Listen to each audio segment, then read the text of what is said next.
So maigsuon, unsa gid ang mas labing importante nga gustong ipaabot nga mensahe sa ato ang Ginoong Hesukristo na mahimo kitang consistent kay bitaw kung keen kita sa pag-observe sa external practices, sa mga rituals, sa mga unsay balaod, unsay rubrics, dapat kinipod incoherence kung unsa ang sulod sa atong hunahuna ug unsa pud ang ato ang ulterior motives and intention. Kay dili unta bulag ba ang ato ang giistorya o ang ato ang buhat. Kaya bitawng sometimes we are only good in talking but not in doing.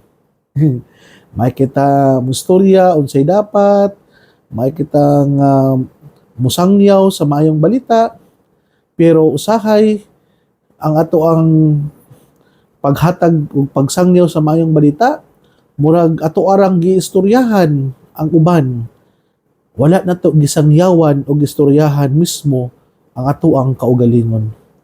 So, di na magud dayon ang hasulgod kay kung nagsangyaw ka sa maayong balita, dayon inconsistent kay sa imong buhat, mao ni usahay nga bisan pag unsa ka nindot ang wali sa usa ka pare, kung inconsistent siya sa iyang gistorya, sukwahi sa iyang lifestyle, mao nay gitawag nato og makapawala sa credibility. Makapawala pa na sa kredibilidad sa usa ka magsasangyaw kay tungod we are only good in talking but not in doing. Mao bitaw nga bisan pa og unsaon na to og pamuyag sa ato ang mga kabataan, kung ikaw ginikanan, nagistorya ka nga unsay dapat, unsay dili, detailed kay imong pag-istorya sa unsay mga dapat mong ipasunod sa imong mga anak ug dami na sa ato mga teacher, sa ato mga magtutudlo, pero nakita nila ang imong pagpamuyag, ang imong mga laws and imong mga ordinances, ang imong mga balaod na gusto ipatuman, ikaw man una ang ning sukwahi, ikaw man ang una nga ming break, ug ikaw man ang wala ming tuman. Mao na nga dili ta katuan. Mao bitaw ni nahitabo sa to ang nasod karon. Daghan kayong mga nindot kayo nagipanday nga mga balaod. Na matawag na to nga daghan kayong mga balaod nindot kay nga nindot unta ipatuman sa to ang mga magbabalaod. Prusahay man kung kani ato mga naana sa paggamahanan, sila na ang naigo sa maong balaod, sila na ang maong naligsan sa maong balaod, dali ra po nilang balion by using their influence, by using their power and authority. Mao na nga usahay, dili na katuan. Wala ni kredibilidad o usahay nawad-an na og nipon ang maong balaod. Mao ni mga igsoon ko ni Kristo nga gibuyag gyud ni sa ato ang Ginoong Hesukristo ang kaning mga gitawag niya nga tigpakaron ingnon.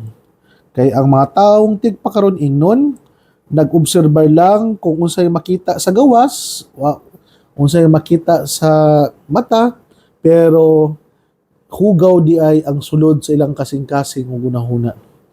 So hinaot pa unta mga igsoon ko ni Kristo isip pa nga naa sa simbahan, maningkamot ta nga mahimo tang credible sa tuang mga gipang istorya.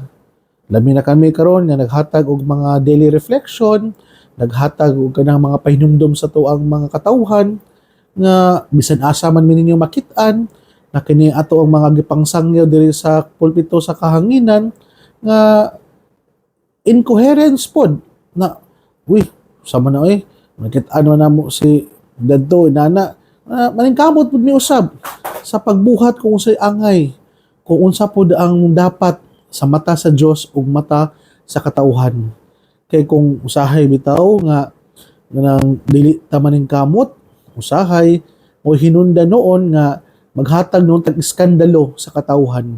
Kay nga naman, kay usahay Makaingon ang mga tao noon, maayo kay ta mamuyag, maayo kay ta mangistorya, pero wala sa buhat.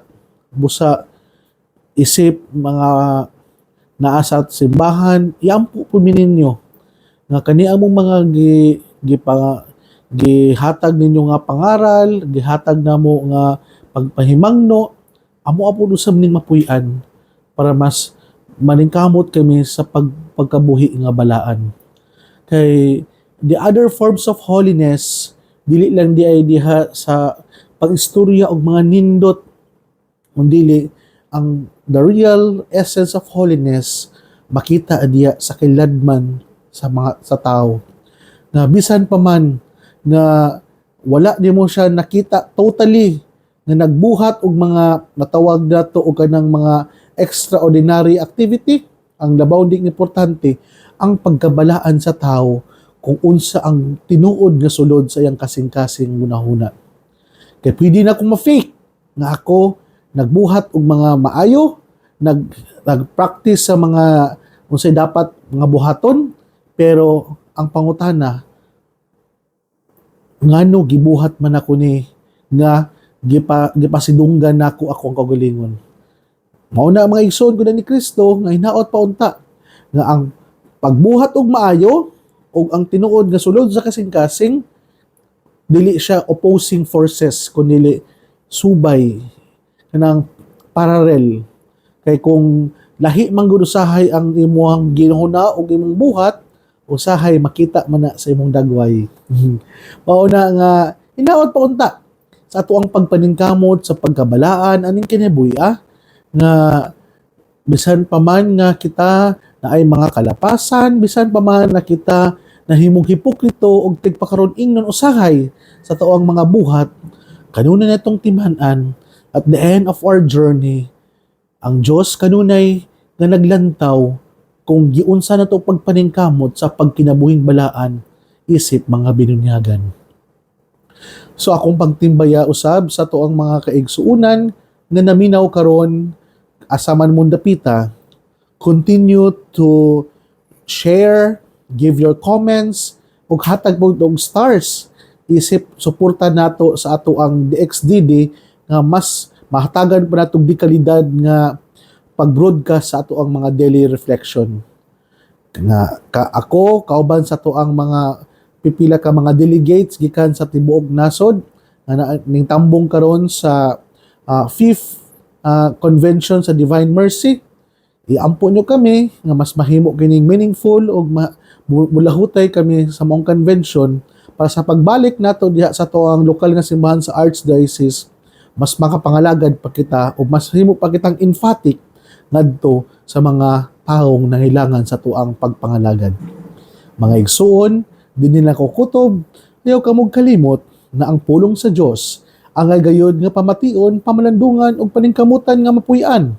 Bulahan ng tao nga naningkamot magpuyo sa pulong ni Jesus nga sama siya sa kahoy nga gitanom daplin sa sapa kansang andahon dili gayud malaya ug timpo sa tingbunga buhatag siyag maayong mga bunga. Hinaot pa unta na kining atong mga nadungog og gipamalandungan makatabang kanato sa pagkinabuhi nga balaan nga magdala kanato sa ato ang gitinguha og padulngan nga ang gingharian sa langit na maoy gipangandoy sa matag binunyagan. Igsuon ugma na usab og sa pangama uban sa pangama sa tumahal nga birhen nga si Santa Maria nga gitawag natong Misamisnon og birhen sa kuta. Ang Dios nga panalangin unta kanimo sa ngalan samahan sa Anak ug sa Espiritu Santo. Amen. Mga igsoon, daghang salamat sa pagpaminaw ug God bless.